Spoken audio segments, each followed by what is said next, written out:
ہشام نے قتادہ سے، انہوں نے ابو صدیق سے، اور انہوں نے حضرت ابو سعید خدری رضی اللہ تعالیٰ عنہ سے روایت کی، کہا نبی صلی اللہ علیہ وسلم نے فرمایا، تم سے پہلے لوگوں میں سے ایک شخص تھا، اس نے 99 قتل کیے، پھر اس نے زمین پر بسنے والوں میں سے سب سے بڑے عالم کے بارے میں پوچھا کہ وہ کون ہے۔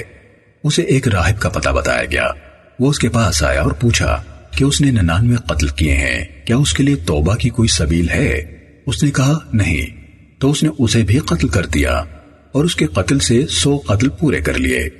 اس نے پھر اہل زمین میں سب سے بڑے عالم کے بارے میں دریافت کیا، اسے ایک عالم کا پتہ بتایا گیا، تو اس نے جا کر کہا اس نے 100 قتل کیے ہیں، کیا اس کے لیے توبہ کا امکان ہے؟ اس عالم نے کہا کہ ہاں، اس کے اور توبہ کے درمیان کون حائل ہو سکتا ہے؟ تم فلاں فلاں سرزمین پر چلے جاؤ، وہاں ایسے لوگ ہیں جو اللہ تعالیٰ کی عبادت کرتے ہیں، تم بھی ان کے ساتھ اللہ کی عبادت میں مشغول ہو جاؤ اور اپنی سرزمین پر واپس نہ آؤ، یہ بری باتوں سے بھری ہوئی سرزمین ہے۔ وہ چل پڑا، یہاں تک کہ جب آدھا راستہ طے کر لیا تو اسے موت نے آ لیا۔ اس کے بارے میں رحمت کے فرشتے اور عذاب کے فرشتے جھگڑنے لگے۔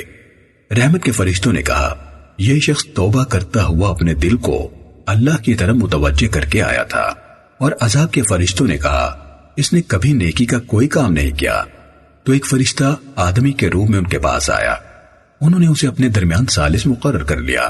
اس نے کہا دونوں زمینوں کے درمیان فاصلہ ماپ لو، وہ دونوں میں سے جس زمین کے زیادہ قریب ہو تو وہ اسی زمین کے لوگوں میں سے ہوگا۔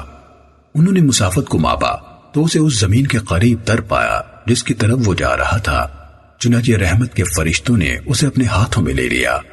قتادہ نے کہا، حسن بصری نے کہا، اس حدیث میں ہمیں بتایا گیا کہ جب اسے موت نے آ لیا تھا تو اس نے اپنے سینے سے گھسیٹ کر خود کو گناہوں بھری زمین سے دور کر لیا تھا۔